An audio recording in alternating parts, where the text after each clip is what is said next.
Hello, Coaster Craw. You probably don't know who I am, but I'm Coaster Craw, and I make very low quality videos. Oh my god! And it's pretty obvious that this whole sentence is all scripted. Bruh. But we don't have to talk about that, because today we're talking about Iron Gwazi! Okay, let's get into it. So first, let's start off talking about how the ride looks. And obviously this ride looks good. I mean, it's Iron Gwazi. I mean, okay, it just looks good, okay? That's all I really have to say. It just looks really good. Oh, if this ride is intense or not. I do think too many people say this ride is the most intense RMC, but it's really not. I found Twisted Timber's night rides to be even crazier, way crazier than Iron Gwazi. But I do think Iron Gwazi is a little intense, but not really that intense, even though it looks like it on this POV. I think what makes Iron Gwazi a little bit intense though is the airtime. The airtime is pretty strong and it's pretty good, and I love it. It's really fun. Okay, now that we're all just done talking about that boring stuff, let's just get on to the layout. So Iron Gwazi just starts off with a boring drop that turns you to the side. You get some boring laterals too on the turn, then you go up a super loud lift hill. Good luck. Very loud, guys, super loud, louder than finally, once you make it up the boring lift hill, you go down a drop about 206 feet. Wow, that's pretty big, y'all. But let me just say that this drop gives you some crazy ejector airtime. Like some very crazy ejector airtime. 1 second you're just sitting there just waiting for the drop, but then you just get tossed out your seat. It's pretty crazy. This is totally the best moment of the ride for me. But anyways, let's talk about another good element that's coming up next. This is the outer bank. I do prefer Steel Vengeance's outer bank more because it provides more sustain and better airtime, but I still like how this element whips you up into the outer bank. It's really cool. And you still get some sustained ejector airtime, which is fun too. So after that outer bank, you go into this element called the death roll, or barrel roll down drop. This element reminds me of Twisted Timber's drop, but taken much faster. This element gives some strong sustained floater all the way through. So after that element, you go into this good overbank turn. SeaWorld does count it as an inversion, but I really don't. But it does give you some good ejector time coming out of it though. So after that element, you rise up into this element called the reverse wave turn.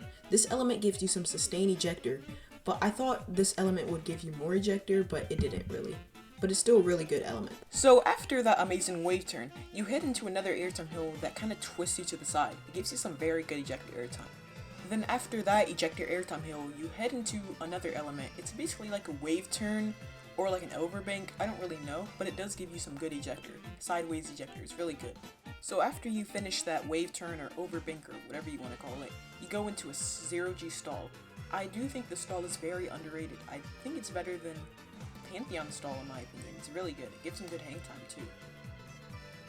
So I would say the 0G stall basically starts off the second half of Iron Gwazi, and I love the second half. I actually think it might be better than the first half, maybe.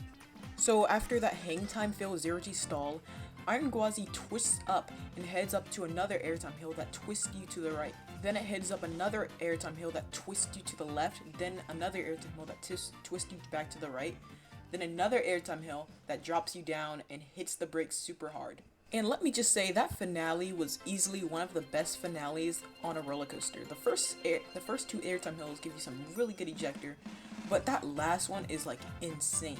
It gives you some very sustained ejector airtime. It's just really good.